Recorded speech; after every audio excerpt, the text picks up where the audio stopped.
believe God, just like our name is changed, we believe the death, burial, resurrection of Jesus Christ. We putting on Christ, so Abraham put on Christ. So Abraham, that's why we're all Abraham's children. Jew or Gentile is Abraham's children. And the bride is that God is saving the children. God is saving Gentile nations because he promised Abraham that he would save all his seed. When you read back here in Genesis 12. Right. Okay, now we go to Hebrew now. I just want to make that's what people understand that Abraham, but I don't want them to be confused. Amen. Now we're in Hebrew, the 6th chapter. Okay. In the New Testament. Right, in the New Testament.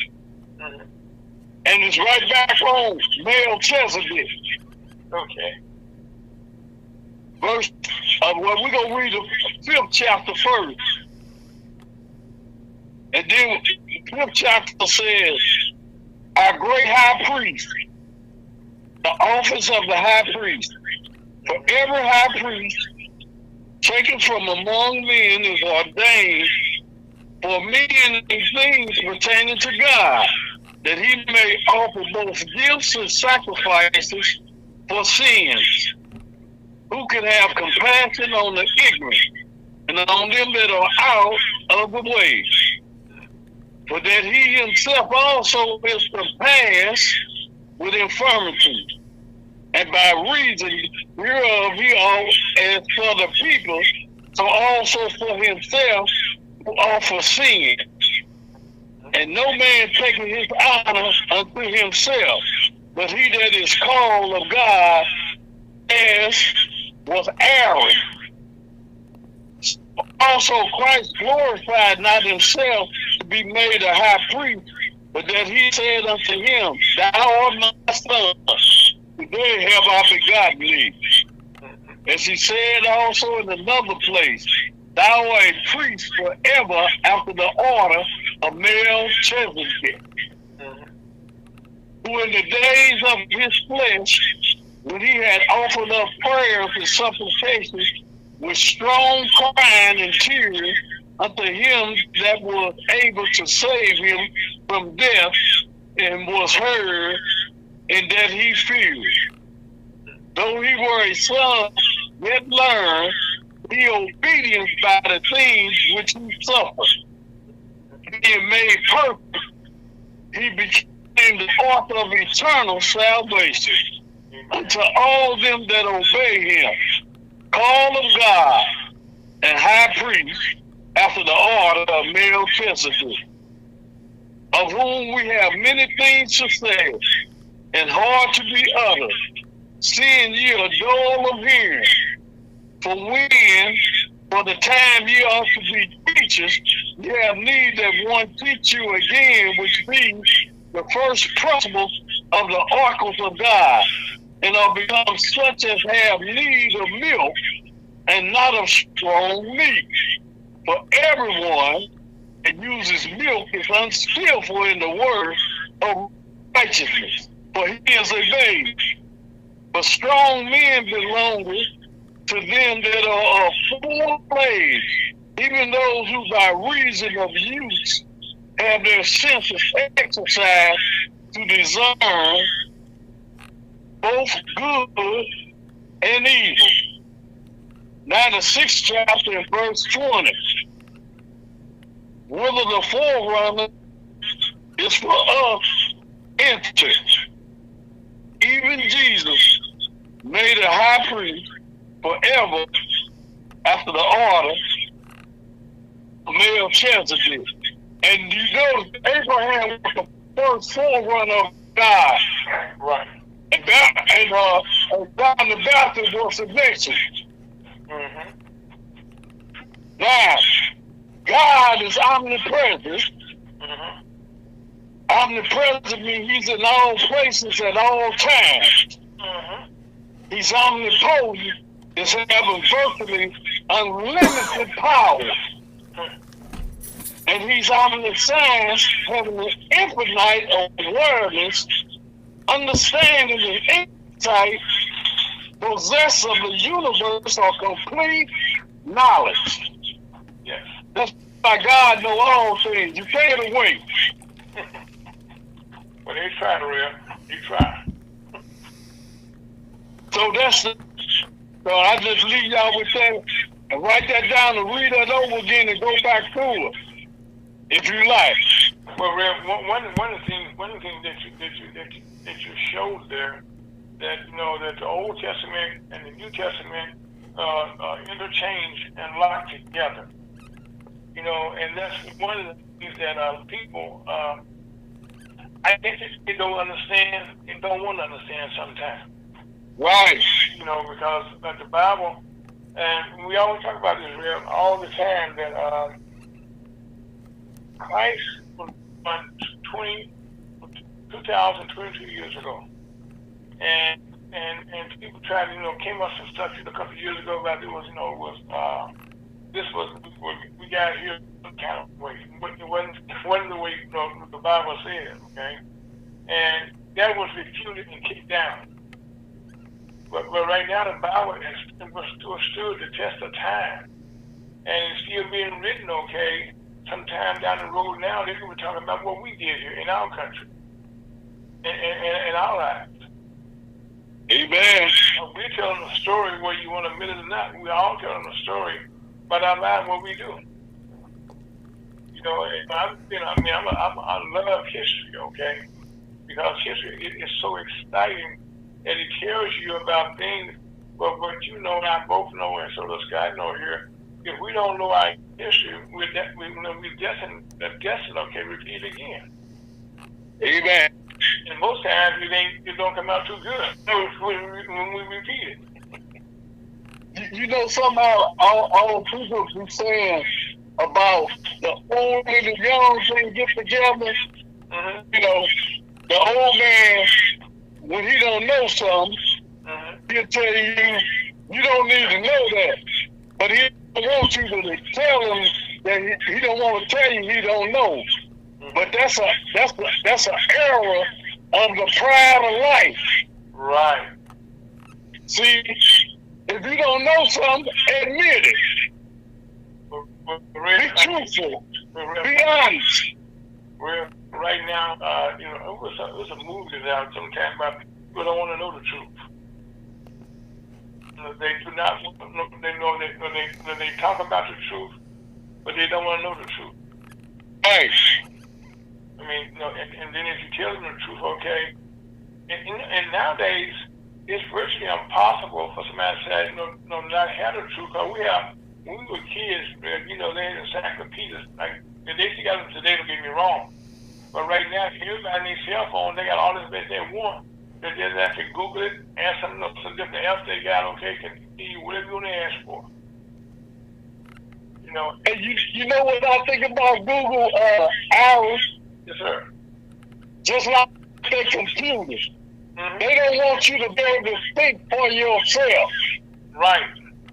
See, these children today, that's why they so wild and crazy, because they don't know how to think. All they know how to do is put it on and play with this computer and the automation. Yeah. And that's the beast. Well, Rev, they go to Mr. Bubbles. The mailman is gone, okay? Rev, I tell you, our listeners all the time know who Mr. Bubbles is, and you can always tell when the mailman comes by when we're on there. Yep. So, well, the Bible said, Rev, one of the things, okay, the Bible said this, what you just said there, okay, the young man and the old man do not want to come together, but see, now they can come together, but they don't know. Go do some research. Amen. I mean, go do your homework. Amen. I mean, I was in school, I was taking drafting and stuff, and those days, they didn't want you to have a calculator in class. Nowadays, they didn't know a calculator. And that makes you lazy. And sometimes when when I talk to a lot of young people out here in the street, and they have some very highly intelligent questions they be asking. Oh yes. But what I do, I tell them, I said, you used to this right here, which is dealing with intelligence and wisdom. I said, but what I'm telling you, what the Bible said. That's why you got to read the Bible. Yes. It's important to read the Bible because the newspaper lie, the magazines lie, but the Bible can't lie because it's the mouth of God. Yes. Yes. Yes. Yes. Reb, on that note, we're going to take a small break. Your name is Aaron, folks. That's Reb, that's Scott. This is no Ferguson, USC Hot.com. I'll take it out of here. Amen.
Welcome back to Lunch with the Missouri Chamber of Commerce on a beautiful, beautiful hot Saturday in St. Louis, Missouri.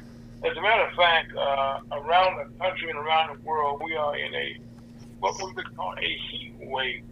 And right now, we are pretty close to 100 degrees. Today, they predicted maybe 103, and another hot day possibly tomorrow. And we had 100 degrees yesterday, if memory serves right. But having said that, please drink lots and lots and lots of water. Put fluids in your body. And if you can avoid being in the heat, please get out of the heat. Because we don't want to read about you in the paper somebody trying to tell us how you died, okay? Again, they will get it all wrong. Right, Reb? Right. They tell them to take salt tablets. Take salt tablets. Now, Red, by the way, if you're not aware, he's also we should be a paramedic, but he's in St. Louis over 37 years. As well, also in the service in the Vietnam War, he was what was he called that, Red? A medic again, right? A medic.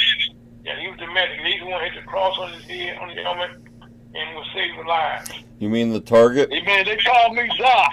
I was the Doc. The Doc. They call me Doc Scunyon. Well, what you say, Scott? I said, you mean the target? The red cross on the helmet was a target. Okay. I didn't hear you too well there. I said the red cross on his helmet was a target. Oh, okay, yeah. Well, see, again, that means help is on the way. Yep. But anyway, we just finished telling you about telling the truth. Well, one thing that we all can agree on, and we did agree on this, oh my God, time seems to have flown about so fast, but right now, there's over 90 million people in this country who are contracted that means that your body has been affected by COVID-19, coronavirus, B25 now, and I don't know what to call it. It's not good. Matter of fact, right now, our president, Biden, has it. And just keep in mind, he has all of his shots, he have all of his boosters, and he's still contracted the COVID-19. But again, that's why we tell all of our listeners, pray up, and make sure when you go out, please, if you feel like you got a runny nose, you got a sore throat, stuff like that, and you're feeling real tired, out of energy. I got several friends that I've spoken to the last couple of weeks, okay, who was there about, I don't feel good today, I don't know, I'm dragging, and I said, well, take it to where I said, they took, so I took, took a COVID test. I said, you did, yeah, but they took the one that they put in the mail. I said, please go to urgent care to your doctor. And guess what, man? They had COVID-19. So that's why I said, don't just trust the kids. You can go to the urgent care or in the hospital and get the facts. And by going there, they will give you medicine that will help you fight so don't try to stay home and try. I'm gonna self-medicate. Not good. Because one thing I can tell you for a fact, okay, that people, over a million people right now, almost 1,200,000, over 1 million people have died for various reasons. These are all Americans alone, and that BA5, is very similar. Matter of fact, it's causing 80% of the new cases right now. The BA5 is seen because a lot of people, who was taking things for granted, said the COVID's going away. I'm not going to wear my face mask. I'm social distance. Be all on top of people. Not good. Amen. Not good. And if I can tell you anything, please don't do it for me. Don't do it for Scott. Don't do it for Rev. Do it for yourself and your family members or your friends. That's the least you can do. So we say again, please.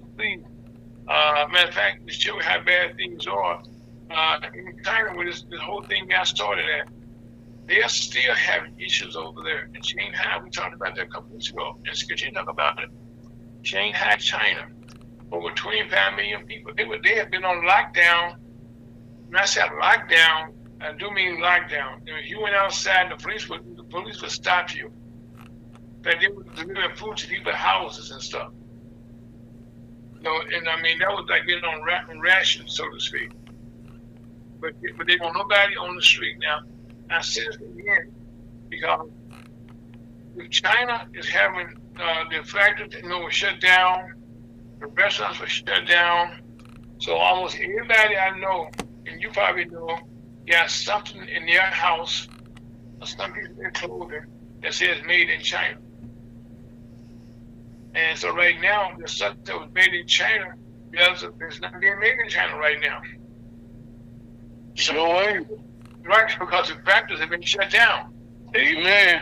And so right now, this is something that's not being controlled by Joe Biden, anybody, Democrat or Republican. This means that it's not being made. We don't have it. It's not here.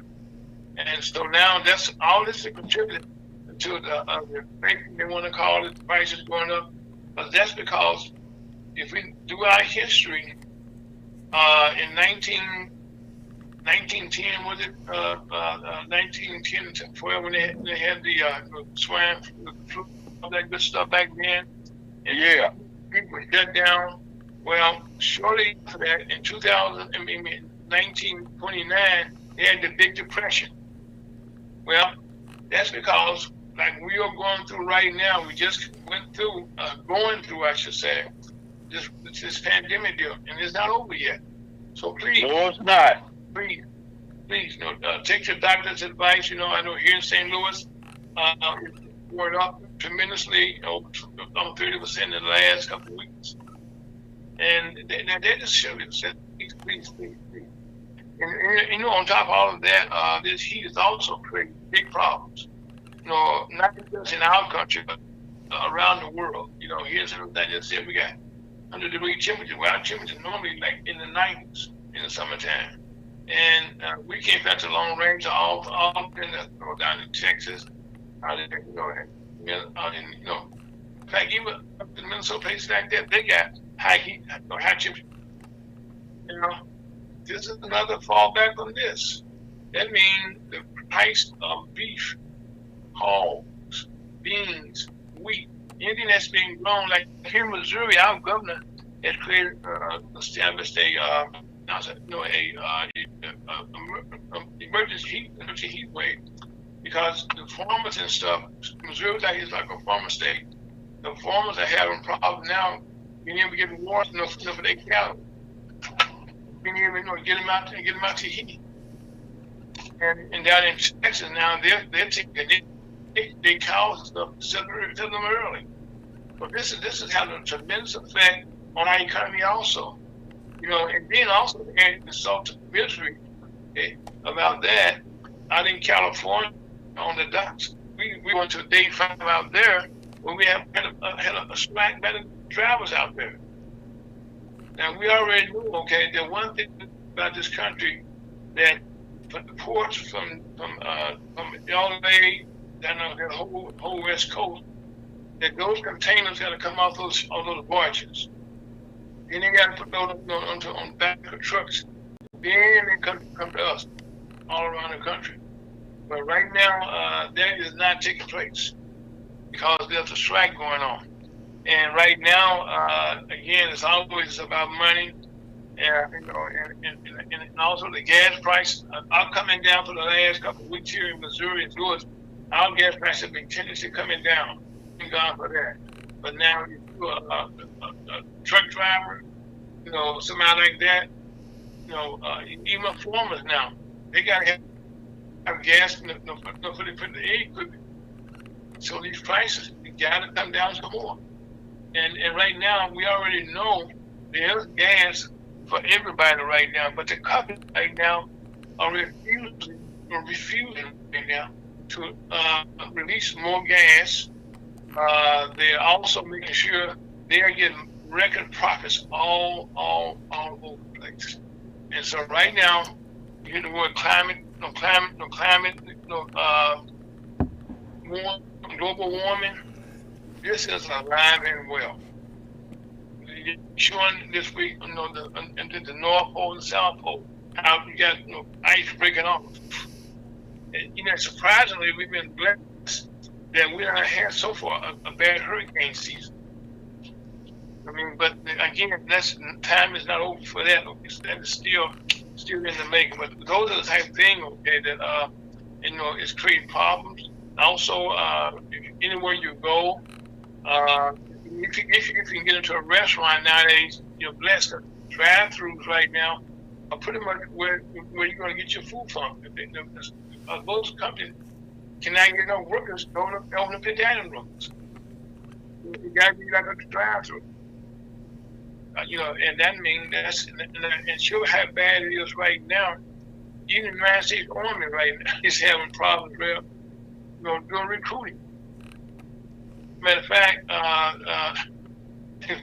they're going to be down over 10,000 soldiers short of his normal planned growth for the next couple of years. So right now, things are tight. Now there are jobs out there, but they're not a good paying job, and they usually most get laid off. They may be making $10, $20, $30 an hour. Now they have to come back to a job paying $10, $15 an hour. They can't afford to feed their family. And in most cases, they don't have benefits. And that is not a good thing, especially now. Things are bad. One thing that I have to talk about right quickly: the United States Supreme Court. We have had a lot of bad news coming out of them, but the first time this week, Kanata Brown had a vote for the first time, and she dissenting, with Kagan, Sotomayor, and Amy Barrett, who's a Republican, Norman. So that was so she is now participating in what's going up in Congress, and that is a very, very good thing. And also, in Ukraine, things are still bad.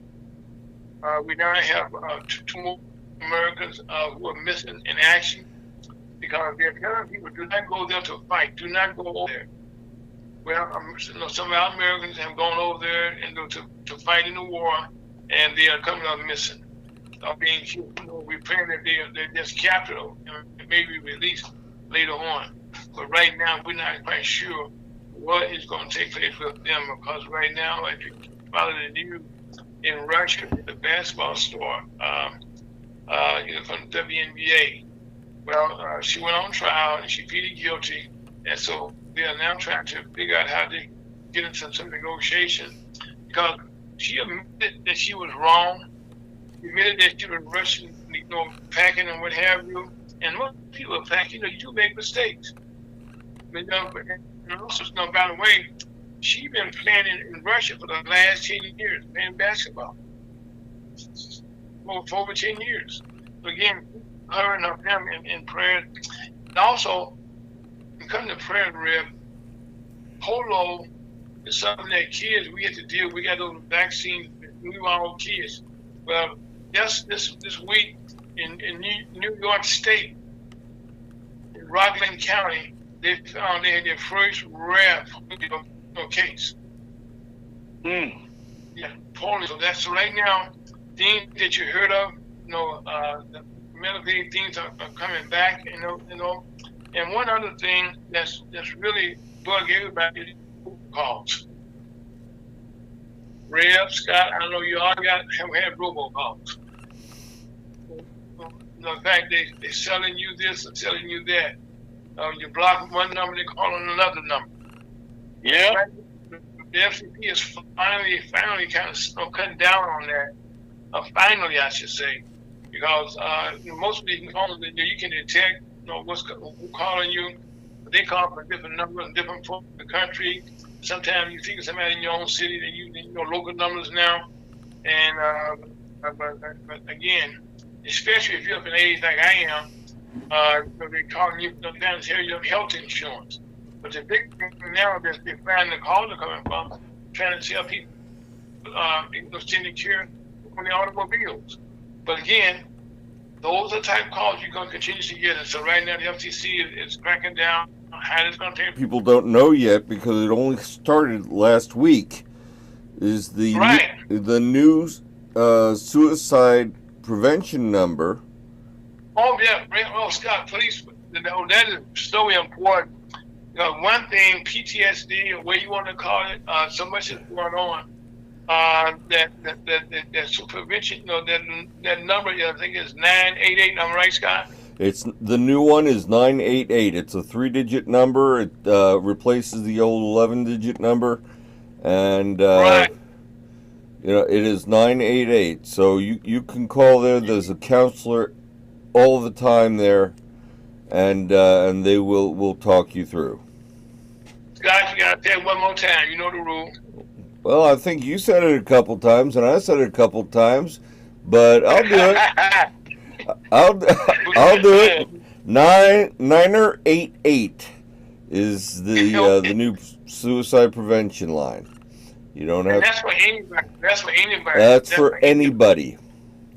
So I believe they do have a special number. I think it's dial 1 for veterans, but. Yeah, it's the phone number 988 is everybody. So also, Scott, I'd like to give you a shout out here. As a veteran, okay. Not only you're a veteran, okay, in riding a motorcycle, but right now you spend a lot of time at the cemetery. Tell us about what you're doing. Well, I am a member of the Patriot Guard Riders, which. Escorts our heroes to their final resting place. We make sure that they have a good escort, make sure that the family is protected, and that they're given the honors that they need to be given on their final ride. Yes, because I know I got another I got another good friend of mine, and he put the bugle there, and so I commend you guys, for the work that you do, and I just, just so proud of you for all that you do, Scott. I thought I had to, Well, add I a little bit there. appreciate that. Let me mention one more thing, though. I am Okay. also a member of the Kaufman Fund, which is here in St. Louis. They benefit children and veterans right here in the St. Louis region. They've given over $1 million over the last 20 years to different veteran and children charities. So it's How can people get in contact with them, Scott? yes. What's that? How can they get in contact with them? TheKaufmanFund.org. Make sure you put the in there. That's TheKaufmanFund Breaking up. .org. The president is Wayne Kaufman, and they're going to have a golf tournament on Monday. I'm blessed to be able to sing the national anthem for that event. So, one more time, TheKaufmanFund.org. Okay. Well, we're going to bring it up again, continue to talk about that. But also, this past week, on Thursday night in prime time, we had another hearing of what took place on the attempt to take over our government on January 6, 2020. Which was a bad day for America. And so right now, the Senate in the House had, I think, the 8th hearing this past week. And each one of these hearings has taught you about your history, about our government, how it is not working properly. And right now, I'm sad to say the Secret Service is something that we're all proud of. We find out now how they're not working right. So these hearings are teaching us a breakdown in our government. So if you can, please watch it. That way you can get your first-hand information about what you're seeing. And like this past week, okay, for 187 hours, that's not true. 187 minutes, found out that the president, and some of his people in his staff who are testifying that this has been a bad situation, for our country, and you can watch it and get your own opinion. But one of the things, there's always a humor in life when you look at stuff, but it's not funny. We talk about Missouri all the time, and this past week, Josh Hawley, our junior senator for the time being, was one senator that raised his fist out front, on up the guard. And now when you saw him running for his life, like other people running for their lives that day, that show you how bad things was on the inside. And so right now, the hearings are continuing. People are starting to bring in more information about what happened, what didn't take place.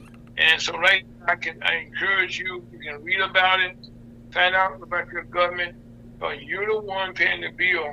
You're the one paying the president's salaries. You're paying all the legislators up there. You are paying all the salaries. So you need to be finding out what you are paying for. Because right now, it's not going to make you too happy, but that's how history is. It's not always happy what you're going to take place. And also, I have to bring this up, the abortion issue has been a hot topic ever since the Roe versus Wade was knocked down by the Supreme Court, and this trying to take away the rights of women to have a say about their bodies, what they can and cannot do, and if you any man, kind of in your life, okay, we already understand that we can't tell them what to do on anything for the most part, okay. But this is kind of ironic that this is taking place, and I'm happy to say that the House Representatives did pass a bill this week on contraception, trying to codify that and make that law. And again, it's waiting in the Senate right now, where a group of Republicans right now are refusing to vote on anything right now that's going to help our lives. For the matter of fact, this bill passed in the House with bipartisan support. So I mean, this wasn't something that was affected Democrats, but it affected every woman out here. Every woman out here. So we're going to see if that gets through. And also, I would say this Joe Manchin, who's a Democrat on the Senate, and so far he's been he's a multi-millionaire. Now, most people in Washington, D.C., when they go there, they have to fight, they have to pay a high rent, very much a high rent. So for little small spaces. And sometimes the congressmen and the senators all live together, in an apartment building. So that's how they survive. I mean, they go to Congress, they got to have a house in their own district, and plus they got to have a home in D.C. Well, Joe Manchin has a yacht that he lives on in the harbor because his family made a lot of money off the oil business. And he's been blocking everything like that. So there are some bills being passed in Congress now, until they be passed, that's going to let people know about how the Congress people, senators and House representatives, how their personal wealth, how this is interfering with what's need to take place with our bills that are being passed, and that is not a good thing. And also here in Missouri, we have a race to replace Senator Roy Blunt, who's retiring after 12 years in Congress, and he's stepping down. There's a hell of a fight going on here to replace him. The ad campaigns are unbelievable. Now, we have been inundated here in the St. Louis area for the last couple of weeks, I should say, about Illinois' ads. But right now, the primary for the Democrat and Republicans is set for August the 2nd. And so right now, the ads on the Republican side are starting to come out. On the Democrat side, they're starting to come out. And right now, we've been inundated with commercials, some that's very bad taste. Matter of fact, Senator Wright, their ads running against him every day, a couple times a day, back to back. And now, and believe it or not, these ads are being run against his opponents. Right now, namely John Danforth, is asking people right now to support a gentleman by the name of John Woods as an independent candidate. Now, this is the same John Danforth, and I worked with him in his campaign years ago, so I can disagree.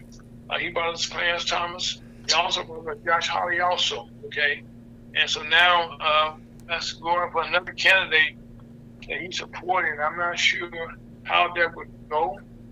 But I mean, how you vote, but that'd be Leary, and he's in a campaign race with our Attorney General, who's filed so many lawsuits in the last couple of years. Anything that moved, he's filed on all the schools.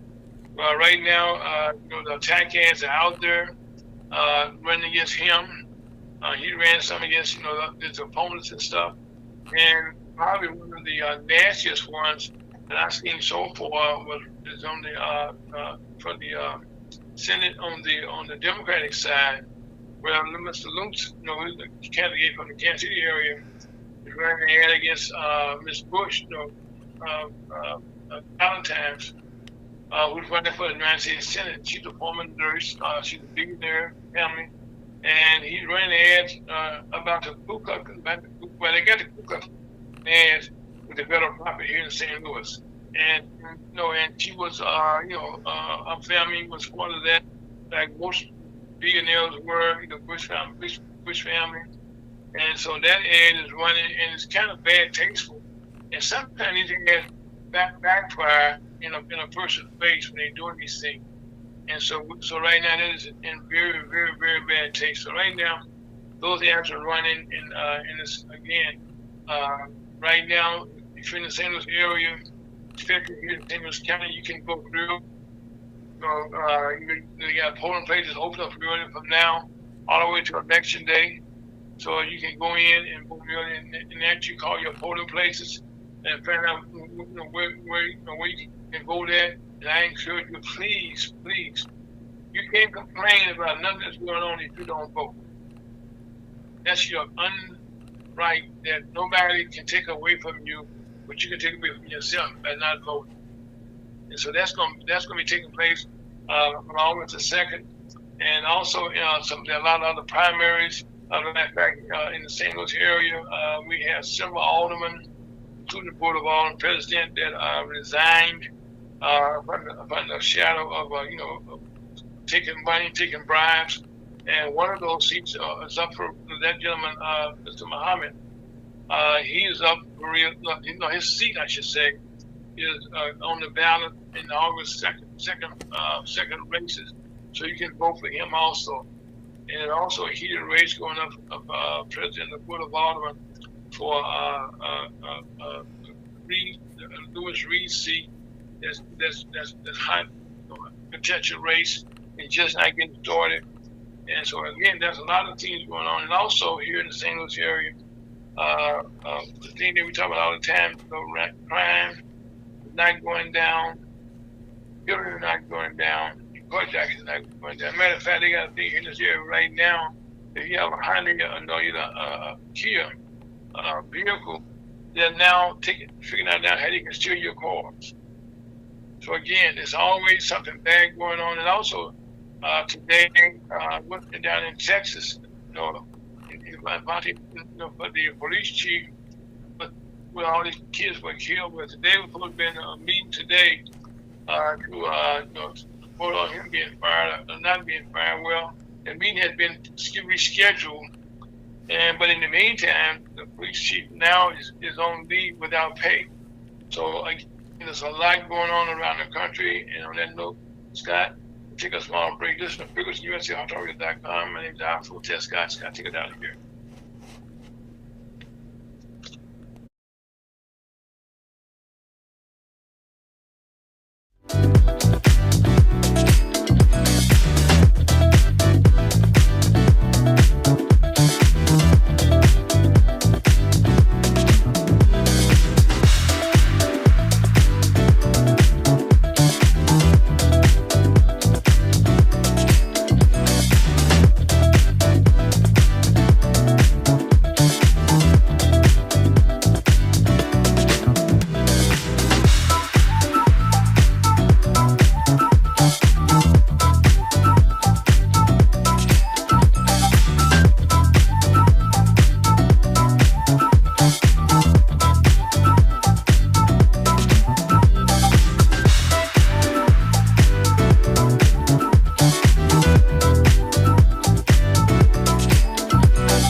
You listen to Ferguson, USCHotarradio.com on a beautiful Saturday afternoon, a very hot Saturday afternoon. My name is Aaron Folks, and lunch to my team conference. We're happy to have as our guest today.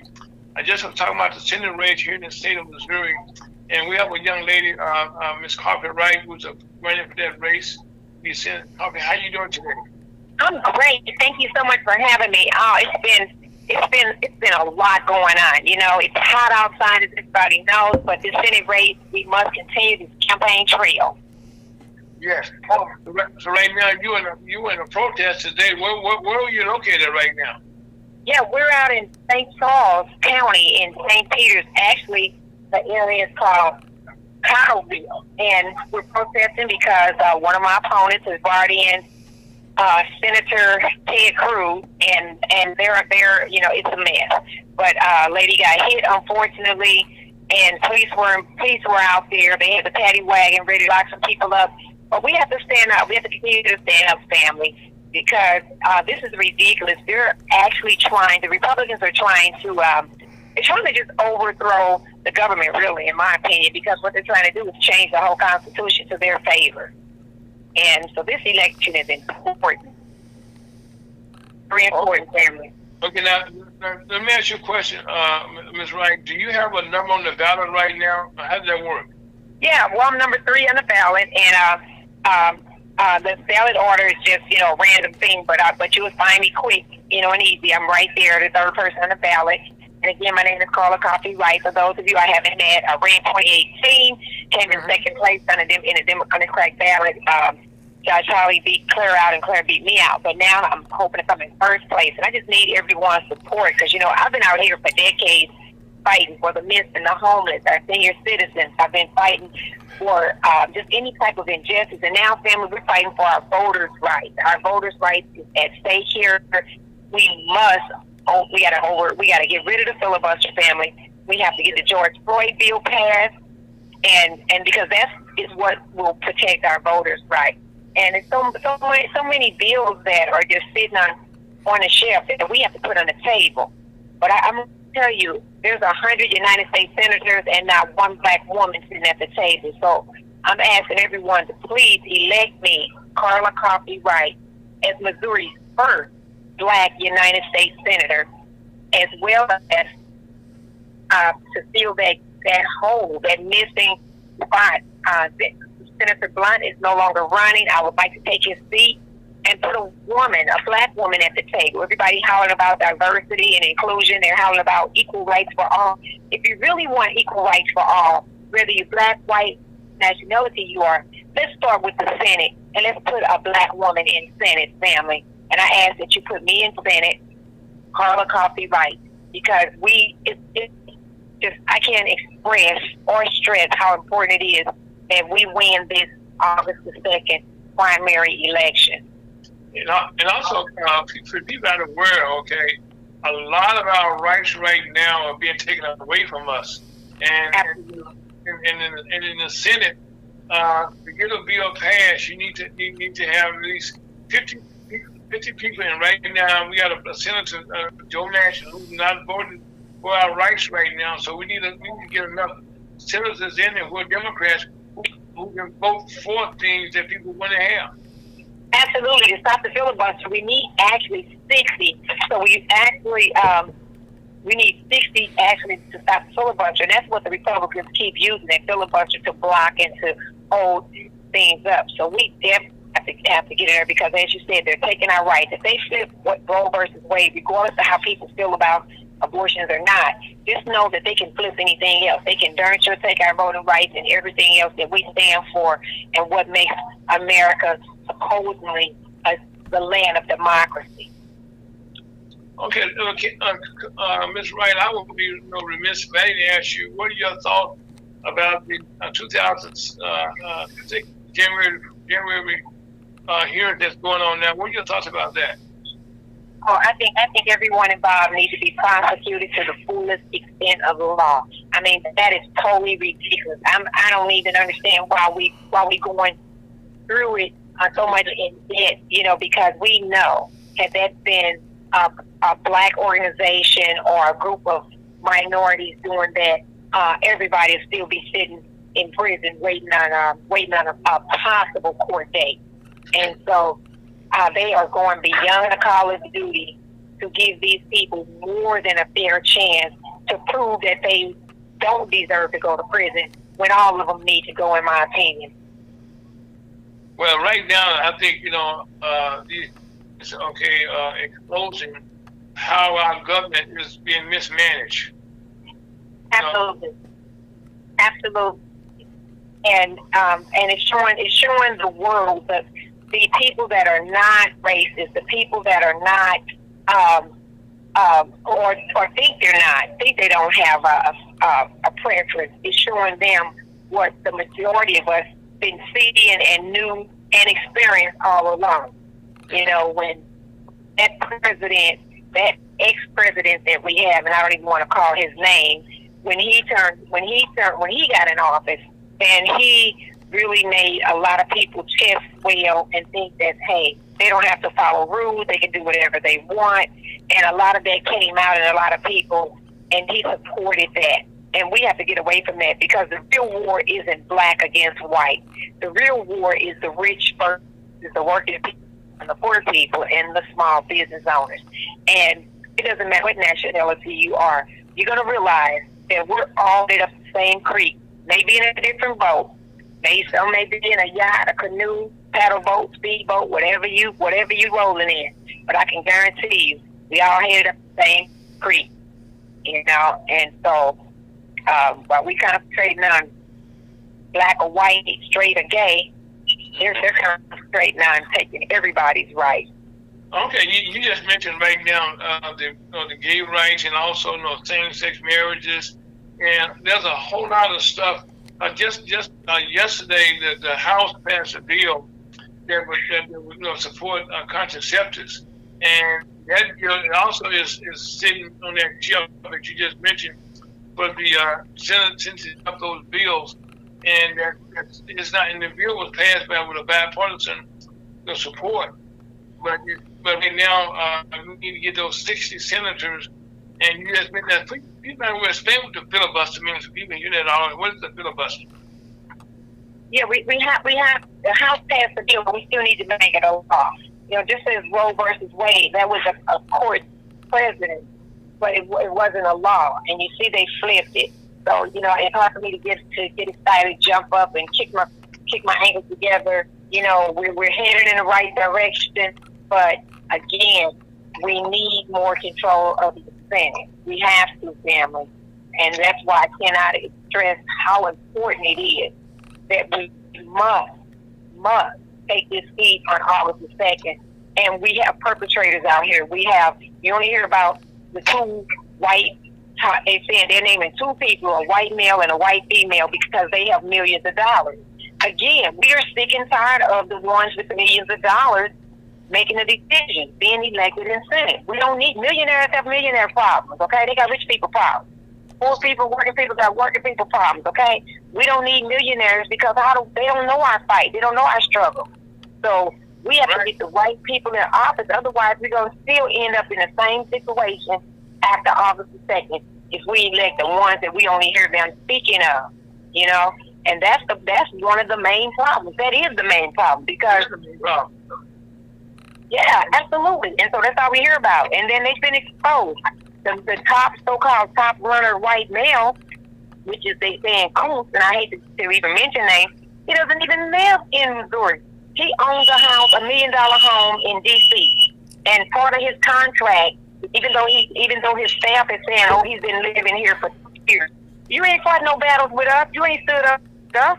Where have you been? Because I got receipts. I got pictures and videos. Where have you been? You haven't been out here fighting with us.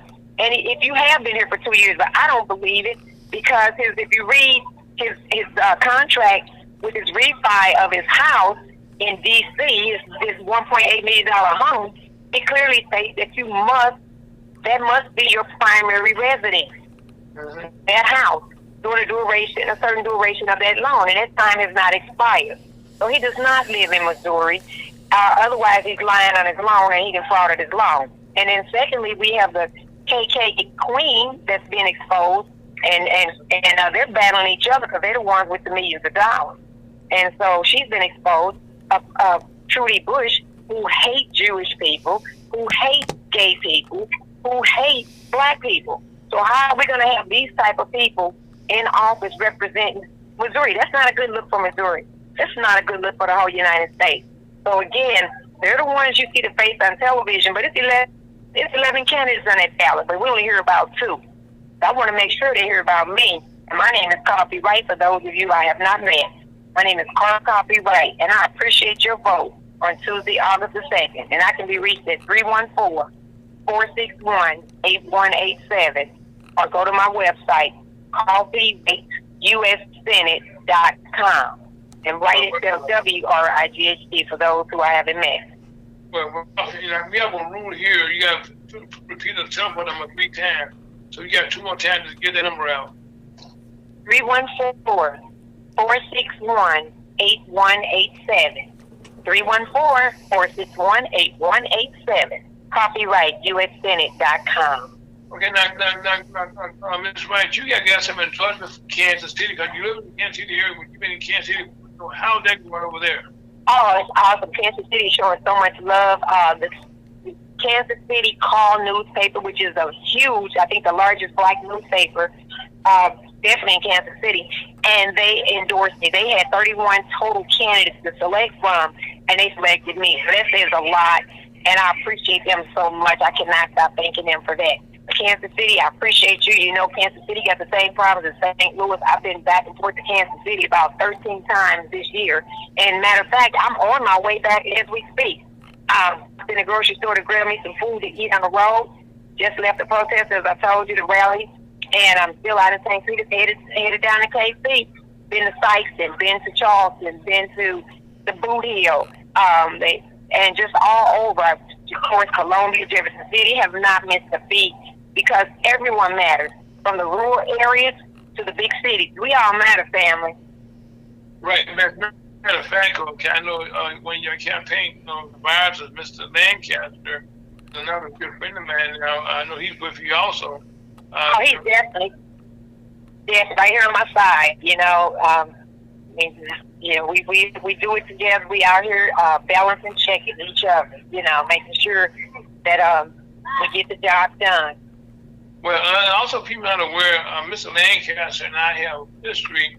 When I was a much younger man, I was a general manager of a radio station, KBUI, back in the day, so to speak. And he interviewed me back then, and that was a long time ago. We both now have gray hair, okay? But also, man, I like to give a shout out to the Progressive Emporium Bookstore also, which he's one of the principals in that also. That's a black bookstore here in St. Louis, over on Ferry Avenue. That Mr. Lancaster, a lot of my friends, can be found over there also. Absolutely, Johnson Lancaster. He's my campaign advisor, and I'm excited to have him aboard, along with Zaki Baruti, President General of the UAPO, Universal African People Organization. And we just have a strong team in St. Louis. We have a strong campaign team in Kansas City. We have Minister Angela Thompson and a strong down there, D.C. Marshall, and so forth. And then we have a strong crew. We have Timothy Peoples out of Columbia that takes care of Columbia and J City. So we have three separate strong teams working in 3 different cities. Well, let me ask you a question, Ms. Wright. What about down in Haytown? How's that? Oh man, hey, you know what? We're going one more time to Southeast Missouri, one more time to the Hill. That is on the list. As a matter of fact, we were down there. We have to really hit Haytide. We didn't hit Haytide, so that's why we have to go back. We got caught up in Kitchener, Wright, and Charleston. What was it? Dexter, went to Dexter, even where the farmers are, and we did a 5-city tour actually down there, and we slept in a car overnight in Walmart parking lot just so we could stay longer. But then we got caught up in a storm, and lightning started happening a few days ago. It was lightning, and it got late. And we decided to come on back to St. Louis. We had some more commitments we had to do in St. Louis, so we definitely have them on the list. Haytide is our next stop. We're going to spend a couple of days up there, and please, I hope that people in Haytide can hear this because we coming after you. We definitely haven't left you out. Right. And we want the news down there. The channel put news puts on, so hopefully Haytide get that same news that Sykeston get, and they know that we on our way. We were down at the food pantry. When Haytide was doing it, okay, I have a good relationship with the mayor of Haytide Heights, and also with people down there, so I can possibly make some calls, to help you get a good reception there. Oh, please, can you do that? I appreciate it. We'd love to meet the mayor and whoever we can meet. And if there's any events going on down there, we would love to come. And, because soon leave Kansas City, hey, we're coming back. And we're coming back, and our plan is going straight to Haytide because, like I said, we didn't get a chance to we do what we wanted to do in Southeast. We have to cover the entire Southeast. But I want to get the same channel, like I said, the same news that the sightseeing. Well, really, they get the news out of Cape Rada, and also, they did some site stuff also. But right now, there's a TV station I can give you information about them also. There places, okay, that I'd be love to help you guys out, because right now, you have what they call a people's thing going on. You know what I'm saying? Okay. And it's the grassroots thing, and in the rural area, man, one of the things that Ms. Valentine is not campaigning in the rural areas. That does not mean they do not exist, okay? But Right. They got the same problems that we have. I mean, they got old. We may have fentanyl, they may have meth, but dead is dead, right? Right, and it's no joke. Right. So I mean, good people down there. I got so much love down in Southeast Korea, and I'm looking forward to them giving me love back by getting some votes and votes. And so, yeah, absolutely. So that's our goal there. So if you could please let them know we come, whatever day is best for them. Because we're looking at next week. We're looking at Tuesday, Wednesday, Thursday, those days in there. We have a lot going on. Next weekend, the last weekend before the election, we have a event going on at Legacies on July the 30th at 7 p.m. and everyone's welcome to that. So we're going to be back in St. Louis definitely for the last weekend of the election, but we wanted to spend this weekend in Kansas City. We got a lot going down there, going on down in Kansas City. We're going to be participating in, but we're going to do Hayti. And again, that surrounding area next week. So if they have anything going on, we would love to be there and meet whoever. Well, like I said, I spend a lot of time down there, and so we will have this conversation. I will give you some numbers, and call on your behalf, Thank you so much. Thank you. I appreciate it because this race, we don't have the big bucks, and like I told them, you all may have big bucks, but I have big feet. I wear size 10, okay? So I'm getting everywhere. And so I told them, I'm reaching everybody we possibly can, and we're not giving up. There's been some people supporting being paid off, and it hurt my heart to see, especially our own brothers and sisters taking money to support. I looked at the campaign donation, and I see Trudy Bushton paid the NAACP, Don Bowman, paid them $3,000 because all your campaign information is open to the public. She paid him $3,000 to be her, and he's her personal advisor, campaign advisor. I mean, how do you do that when we got 6 black people in the race? You tell me not one of us are worthy of the NAACP endorsement, not one of us out of 6 black people, and you have 100 United States senators and not one black woman. So we got 21 white women already up there. So 42 white women gonna make a difference. She's gonna be the savior for the poor people and the working people. She's a white billionaire. 71 white men, and so we need 72 to get it right, but not one black woman up there. Well, first of all, I commend you, okay, for the race that you're running, because I recall that I guess the gentleman that won for the one that raced, Judge Holly, is now a joke. So around the world, okay. Yes, Josh is a joke. I ran against him in 2018. 23 people in the race. I was the only black period in the race out of 23 people, and came in second place in the Democratic Party with less than $5,000 in my campaign in a 4-month campaign. And now we're doing it again. But again, they put in billionaires and millionaires. And so, but hey, they're going to spend that money. I tell you that. They're going to spend every dime they got, because we're spending every dime we have. And we're nowhere near, not even a fraction of what they're spending. But we're making noise, and we're out here.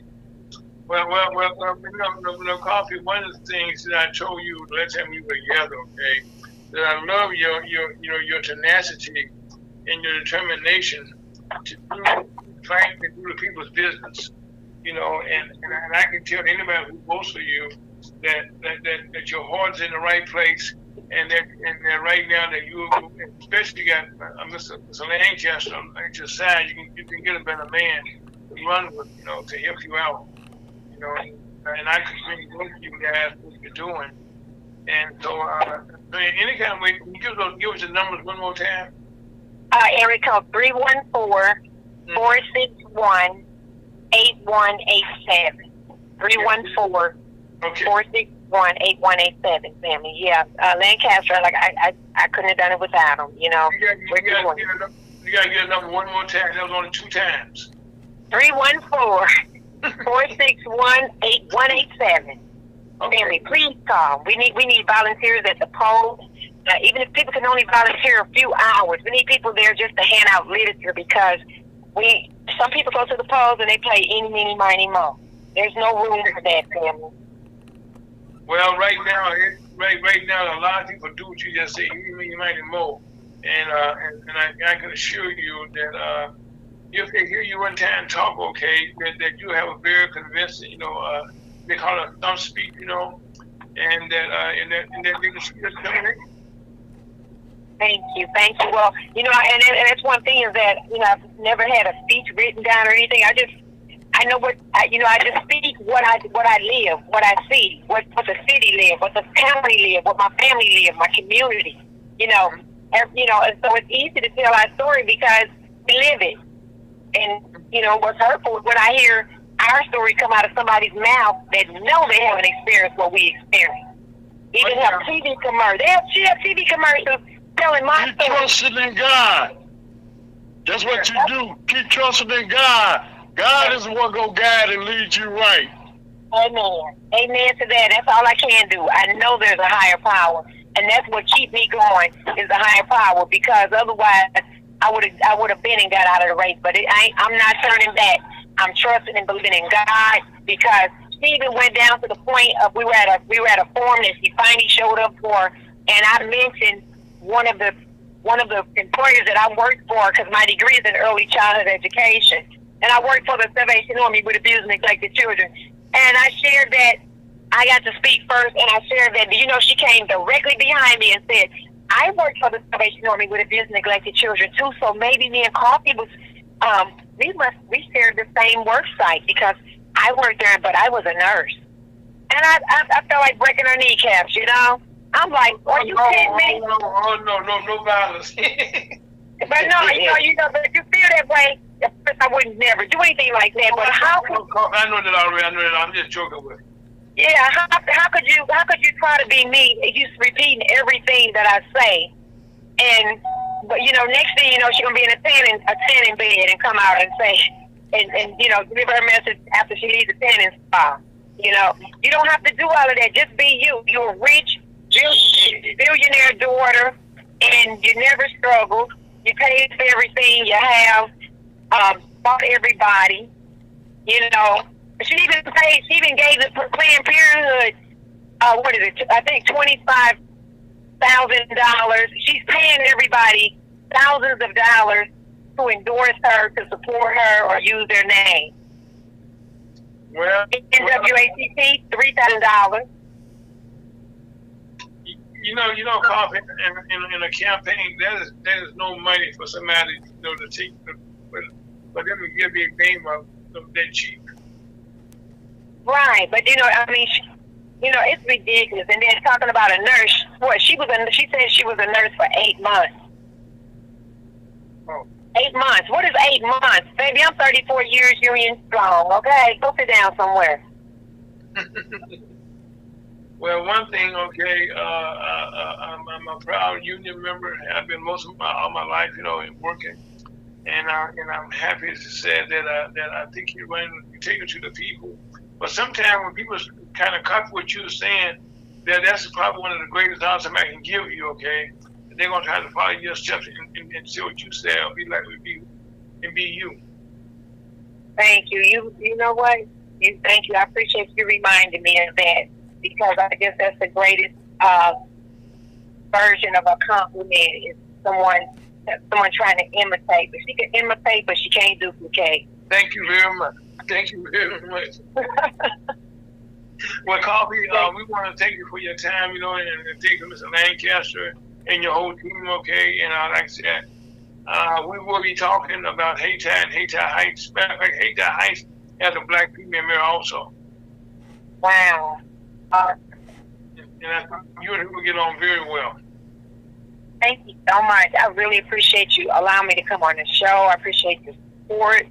I appreciate the whole community, the city. Missouri, I got you. I hope you got me. It'll all show on Tuesday, August the 2nd, family. I don't care if it's 300 degrees out here and you're cooking in your oven.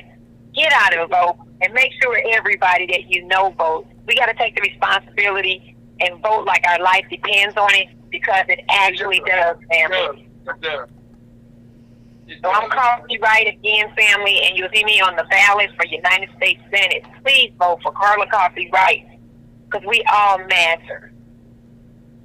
Well, on that note, you listen to programs from USAHotTalkers.com. My name is Aaron Protest Scott Desrael, and that's person you listen to is Miss Coffee Wright, our next United States Senator from the state of Missouri. Amen. Amen.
Good afternoon, St. Louis and around the world.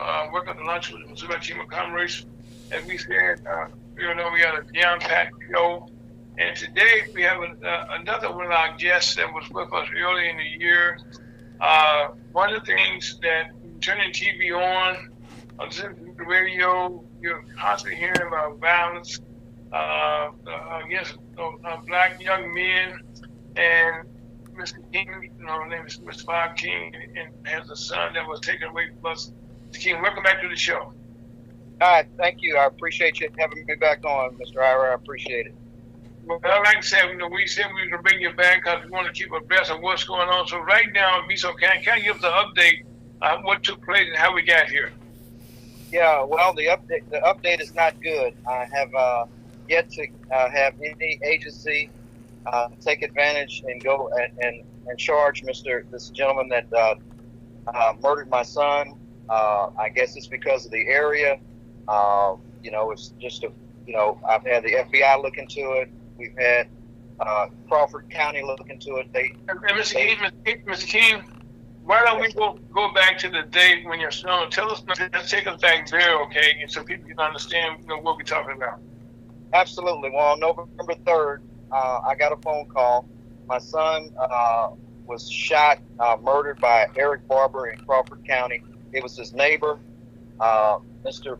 Barber was in his house earlier that morning and working together to,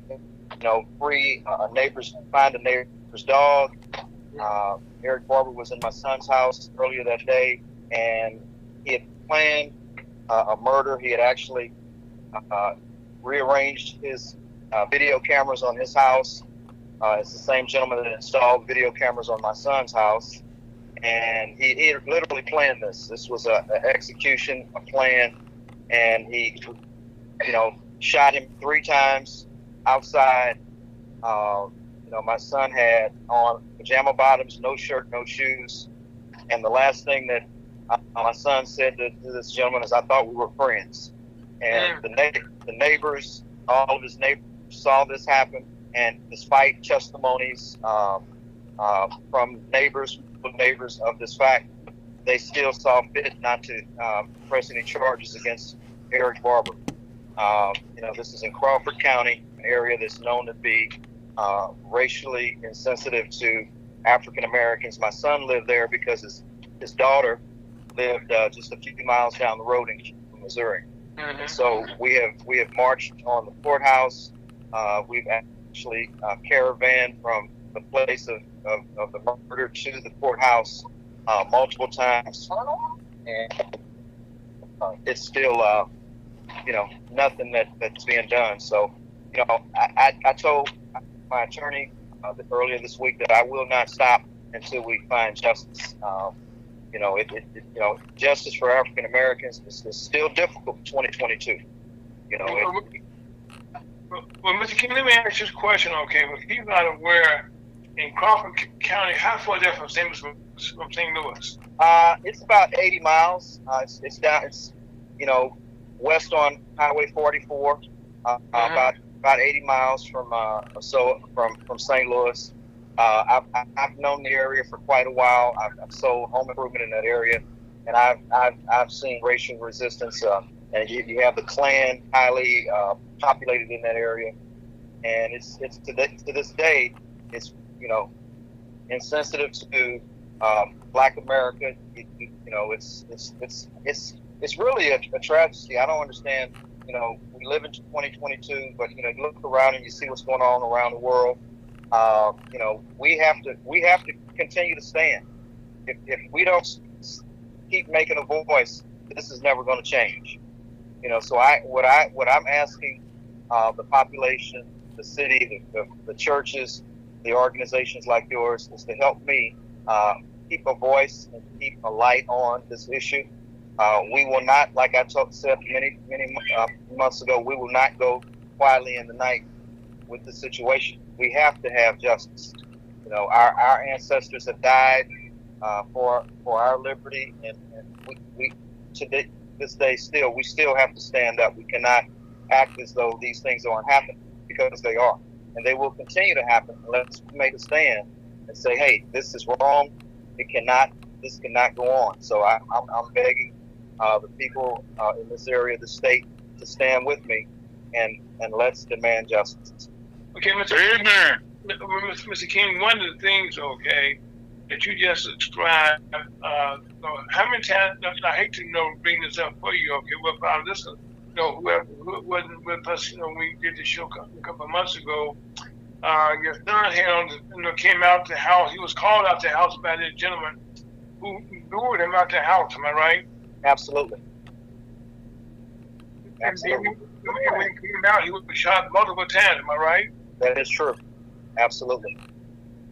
Now, in Crawford County, just to set the stage for people to understand, the police chief and of the county, I should say there, I guess definitely the sheriff, I should say down there, he is somewhat connected to the family in a way there also, am I right? Yes, sir. the prosecuting attorney was actually this gentleman's guardian ad litem when he actually went through his divorce. The same gentleman that shot my son pulled a gun on his wife and threatened to murder the wife and the child. But despite the fact that that happened, this gentleman still got custody of his daughter by the same gentleman that was the prosecutor. At that point, he was a guardian ad litem. And so, these guys are all connected. We found connection to the Klan, but nobody wants to talk about that. And I don't have a problem saying it. I mean, it is what it is. And these people, they congregate in an area. They don't want you in their area, and not only do they not want you in the area, if they can find a chance to take your life, they will. And this area has been known for that for many, many years, and it continues to this day. We have to stand. There shouldn't be any area in this state that a black man or a black woman or their family shouldn't be able to go and feel comfortable raising their family. That was what my son was doing. He was down there raising his daughter. Mr. King, but people not aware, Missouri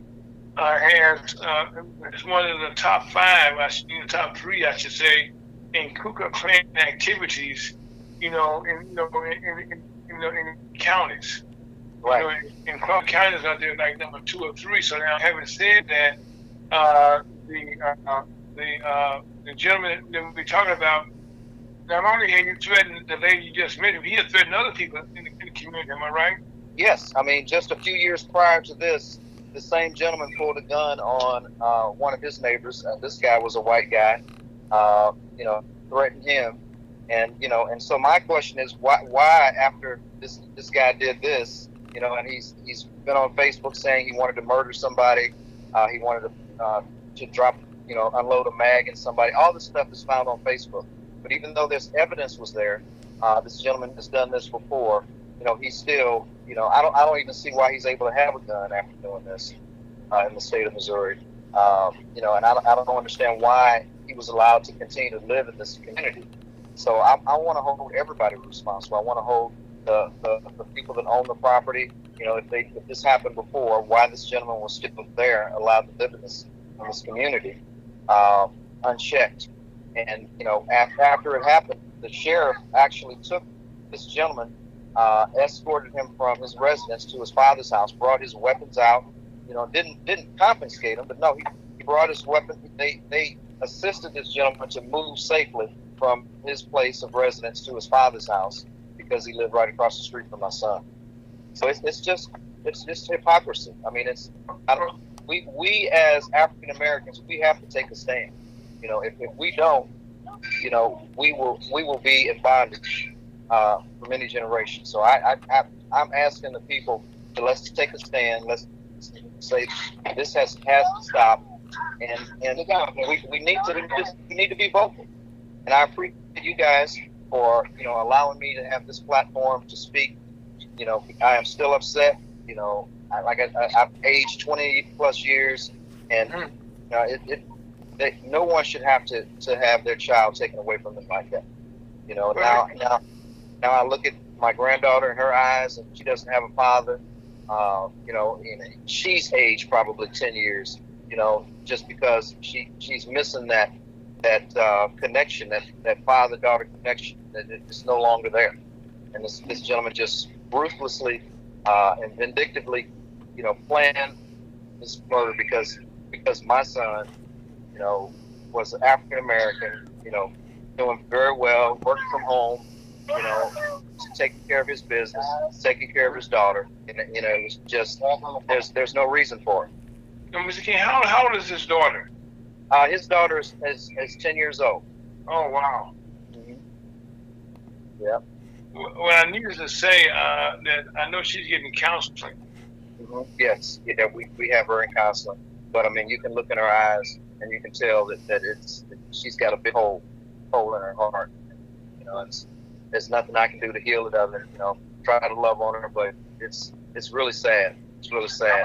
And also, the last time we moved on the air, his mother was with us. How is she taking it? I mean, it seems she is completely devastated. She calls me every day crying, saying, what are we going to do? I said, hey, we're going to get justice. It's not over. It's not over. And it is not over, ladies and gentlemen. I will not rest until, justice is served for my son. It makes no sense. It definitely makes no sense. The evidence was hidden. This gentleman had drugs in his house. It was just, and these guys, it didn't matter to them. It's like they're all in cahoots. Well, Mr. King, I remember the last time we talked. Okay, you mentioned that the inquest was just a totally disrespectful for the law. Tell us a little bit about that. Yeah, it was totally one-sided. It was totally one-sided. They planned it. They didn't allow. First of all, they didn't allow you to bring your phones in, nothing to record, because they knew it was unjust from the beginning. So they didn't want any record of it. But it was a record of it. We had television stations there. Even though they didn't have their recording devices, they had note and paper. They did it the old-fashioned way. So we sat through the prosecuting attorney. We sat through the prosecuting attorney, basically not questioning the people that had the facts, and when they started to share the facts, he stopped them in their tracks, and he wouldn't let them speak. So it was just a one-sided event the whole time. The people that they had selected to be in the inquest, this jury, if you will, were all handpicked. They were all racially motivated. They all knew each other. They were all friends of the sheriff. They were all Facebook friends. So there was no semblance of justice. It was just, I've never seen anything in my life so one-sided. And there's at point, I'm still, even though it was one-sided and everybody knows it, the government, the thing, the places that you think you can reach out and get justice, there is no justice. I guess one of the things I had to ask this question. Okay, I know the Attorney General that we have in the state of Missouri is not. He's busy right now for the Senate, unfortunately. How has this office been responded to you? Well, my lawyer has I made attempt. We've been in communication. The Attorney General, I don't even think has made a comment on it yet. We have connected with the FBI. We've talked to and we have dealt with the county. The county was the first one that started. They didn't take the evidence. The evidence they took was one-sided. It was specifically done. It was just malpractice of law all the way around. So the evidence that they do have, is one-sided. They don't have. They didn't try to find any records of this gentleman's video. The video that was taken or recorded when he changed his cameras. They didn't try to reach back and find his plan. All they did was took the cameras and looked at what happened that day. But it's not just a one-day event. This gentleman planned this multiple days. Changing the direction of his cameras. The video that he had supposedly had in his house, they had no record of that. But there was records of it. So where are those records? We live in a society today where everything is online. They didn't try to make a search for any records that were online. So it's I've never seen anything like it. But I'm not going to stop just because they've done this injustice. There has to be something that can be done. But nothing will be done if we stay silent and we act as though it's okay. It's not okay. Well, Mr. King, I know what you're describing in Missouri. Okay, sounds like some episodes that you would kind of come to expect in the South. Correct. And I think that it's a miscarriage of justice. Any kind of way you describe it. I know Nimrod, the chapel, a good friend of all of ours here. And I'm happy to say that he's a lawyer that won't give up also. And I think right now, if I ask this question, is there anything the public can do to help in this? Absolutely. The public can get out on social media. We can speak out. We can speak our mind. We can call congressmen. You can speak about the injustice. Every letter that you write, every comment that you make on social media, every post that you can make on social media, every time we can get on the radio and we can speak about the injustice that's happening to our children, we have to take advantage of it. We cannot sleep on our life, our livelihood. This is life and death. You can literally, you're not able to walk outside of your own residence and be safe. So we have to speak about it. So every letter, every email, every text, to get on the radio, let's talk about it. I want to hear what you have to say, what you think about it. And if this happens to your loved ones, you need to speak about it. We can't be quiet and act like this is okay, because it's not. Yeah, well, and we know it's not okay.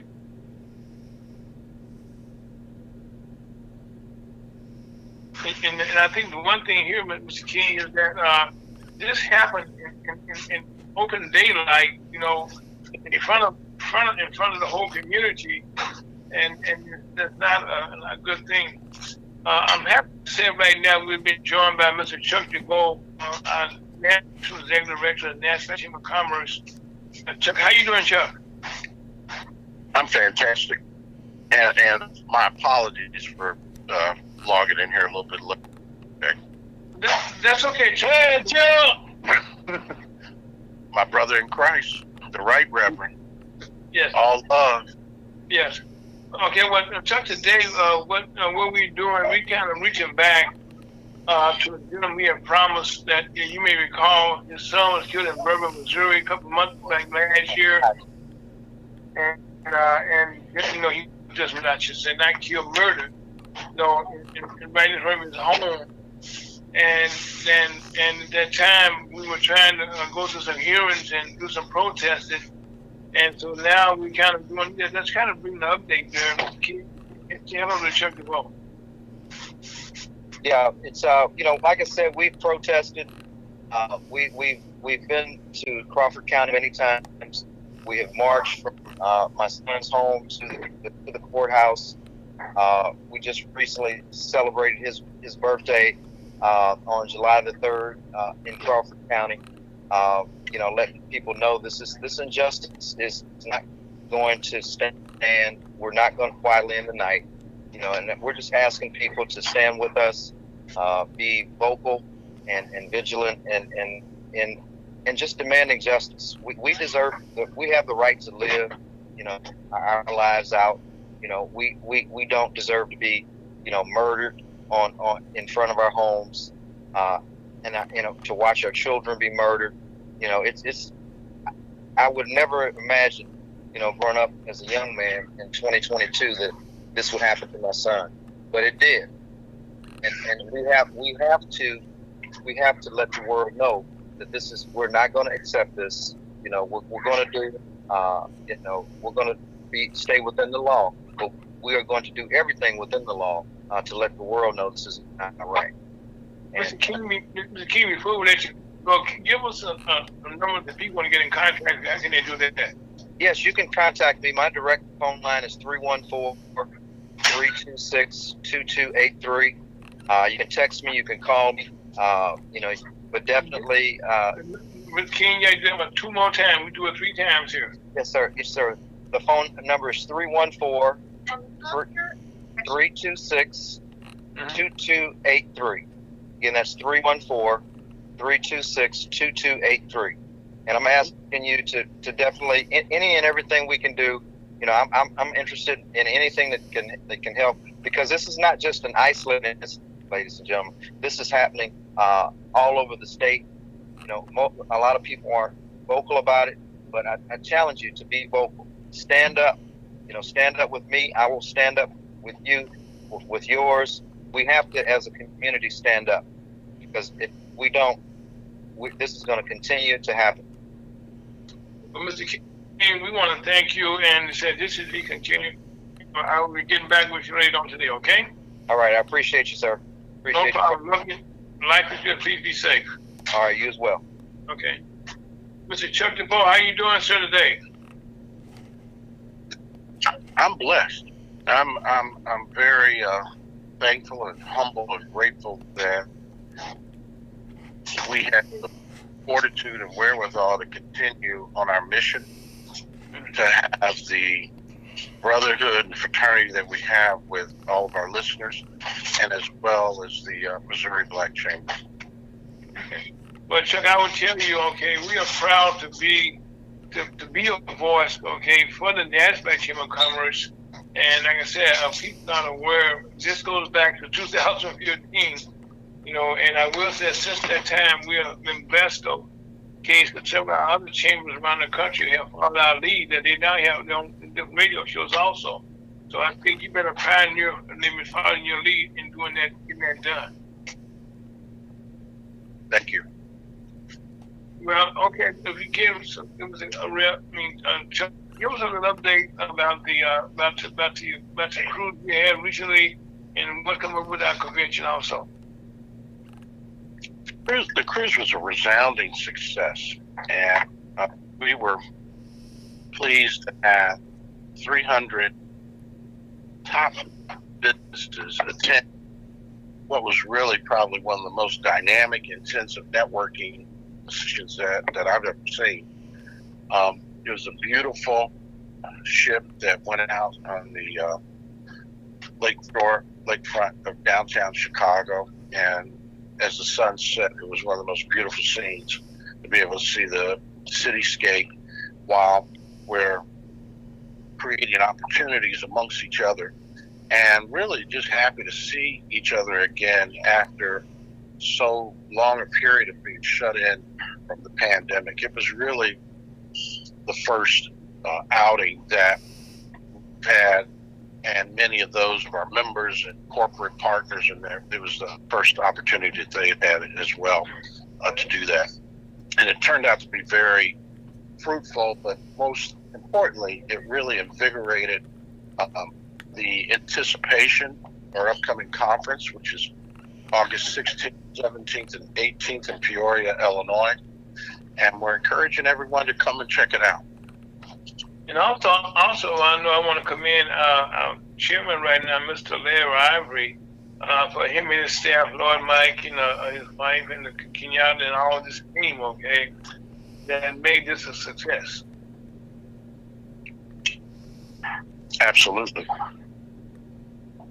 Now, also, Chuck, before we go any further here, I know you have a son yourself, okay? And just on a personal note, how did that make you feel? As we talk about Mr. King losing his son as a father, how did that make you feel? Makes you feel terrible.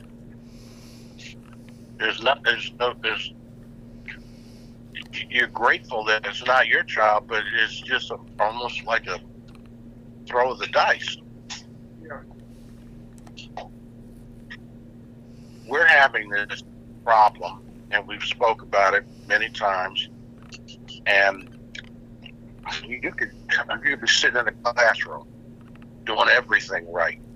You could be walking down the street with a hood on, which everybody that sees on TV and images, the hood is not a symbol of terrorism or a threat.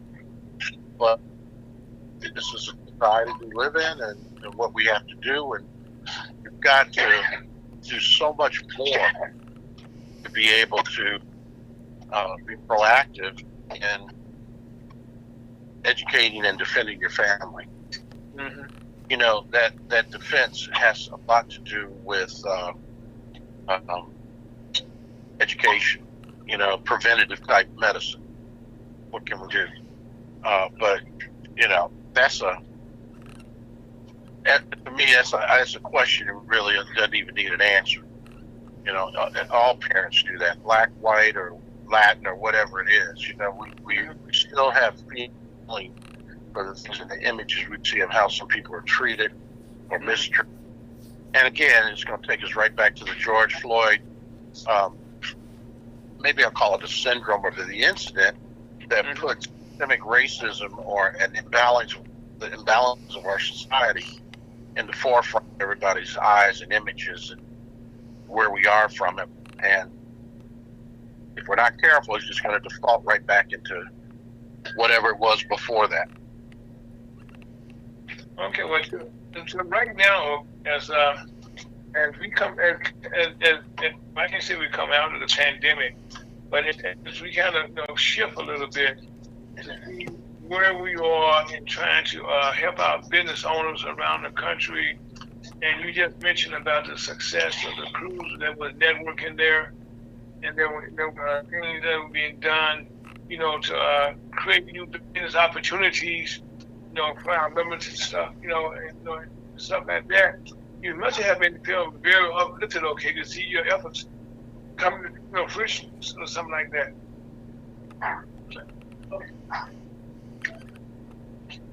Well, some things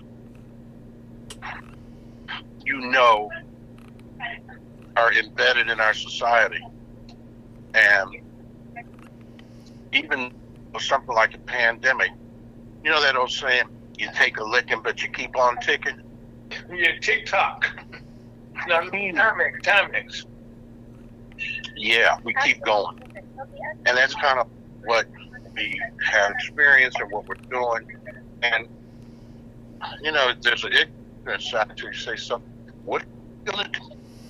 You stick your head in, you can jump off a building, or you can just buckle up and say, whatever they're throwing at me, whatever it is, God doesn't put anything on you that doesn't make you stronger. There are those of us who survived it. Oh, we're that much more confident. Fear is the absence of knowledge.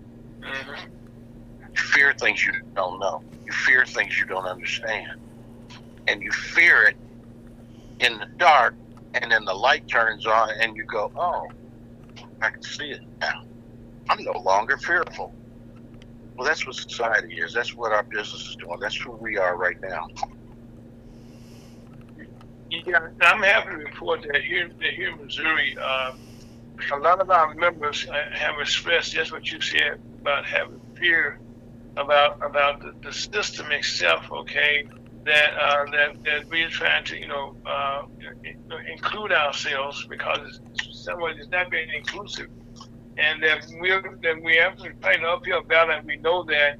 But on with that, okay, we are still pressing on because we know that our people deserve equal opportunity to make a dollar, to feed our families, and also to run it, own your own business.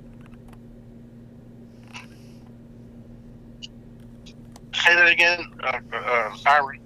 I said a lot of our members here in Missouri, as I talked to them this past week, a couple of weeks I should say, they're determined, and they're fighting fear, and that's probably one of my jobs that I do. A lot of times you got to console them, and let them know that they're not by themselves, and that this is an uphill battle, and then we all going to survive together. That's the only way. That's what we're working on, though. We're working on having some dialogue about mental health, the mental health of entrepreneurs. We'll have more on that. I have a program that's in the lab, which is all. We have some government contracting initiatives. We have some agricultural related global pieces. We got a lot of things happening, and we're going to encourage everyone to stay in touch. And certainly, with the Missouri Black Chamber, we're going to bring some of these programs directly to you, as always, and give you that opportunity to embrace them and offer them to your members and constituents. Well, right now we are definitely receptive, and like I said, one thing that if you can survive the bad times, you're gonna make it. That old saying, boy, if you can make it in New York City, you can make it anywhere. It's the same thing. If you make it in a place where people are callous or cold, nobody's giving you love, nobody's giving you a helping hand, take the little bit you get. And boy, if you're, in boxing, they say, if you should stand in the 15th round, you got a chance. Amen. Yeah, because your opponent is talented like you are. And it only takes one punch. Well, you might be losing on the scorecard. You know what I mean? Mm-hmm. Yeah, they said that one left. Sometimes you just get a good punch in there. Your last punch. They put it all together, and that's one thing. To watch all these movies, okay, about how people know that last second winner, so to speak, which Americans are known for. Around the world, that we would do it. At the last minute, we're gonna survive, and I think that's battle mode where most black business going right nowadays. Ira, do you think you're gonna be able to join us in Peoria? Chuck, I'm not gonna lie to you. Right now, with the pandemic being what it is, Illinois, I'm gonna do my best. I understand, and we're not reporting that because there was a time when Peoria was the COVID capital of America, and it didn't make the news. Right. But nonetheless, we'll hopefully have a virtual link. But nonetheless, I have some programs I'd like to specifically talk to you about, and we will. And this one has to do with government contracting, and we have it for our members and those companies that feel like there's a value in seeing some of the millions of different contracts that are out here and available to them, and how we're going to be able to lead them, mentor them, and guide them into how to procure some of those opportunities. We'll be talking a lot more about that. Well, right now, Chuck, one of the things, is, especially here in Missouri, most times, if anything bad news, okay, Missouri is number one. Then there's good news. Missouri is normally at the bottom heaps, okay. But having said that, we are determined. You already know, okay, against all odds, we have survived since 2015. You know what I mean? And we've been supported, by you, every Saturday to come on the show here, and that gives our members a lot of confidence, okay, to overcome the fear that you're working with us every week. I want to leave us with a concept to think about that we're going to come back and talk more in detail next week. Sure, go ahead. But we're talking about surviving and managing in these tough times. Mm-hmm. We believe that we've got an opportunity, a solution, a resource on a way to recession-proof your business. Okay. And one of the things, everybody take a minute and think about. One thing that doesn't go up or down, like with a recession, is government spending. As a matter of fact, what did it do? It went through the roof. So by being a customer, a vendor to the federal government, that improves your business. Yeah. That's the thought. I know we're out of time for today, but I want to give you that thought. We'll talk about it more about how to do it, and anybody that wants to recession-proof your business, just lend us an ear, and we'll be all ready to bring you in with the family as we go first class, right to the top of the class. Well, one of the things you asked me about the conference, that we're right now, things are done virtually so much nowadays, okay, that there's always, there's a will to way. And I know we have some of the best technology people that's out there, so we know we figure out how I could participate in some way. Amen. Amen. Amen. We don't just throw it in the towel, okay? We're going to fight to the last second. Okay. Yes, sir. But Chuck, right now, it's not like your voice is a little tired, so I mean, I'm not going to strain it anymore. So, but thank you for taking time today to get in and think for the words of pearls of wisdom. Okay, that's Mr. Chuck DeVoe, Executive Director of the National Chamber of Commerce. You know, and we have a conference coming up in Peoria, Illinois, in August 16th through 18th. Am I right, Chuck? Correct.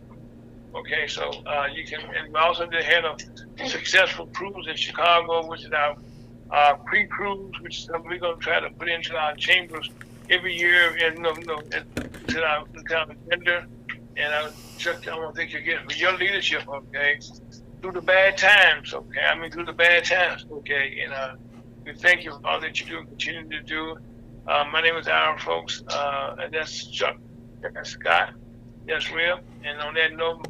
This is London, Missouri Chamber of Commerce. Thank you for joining on a beautiful Saturday.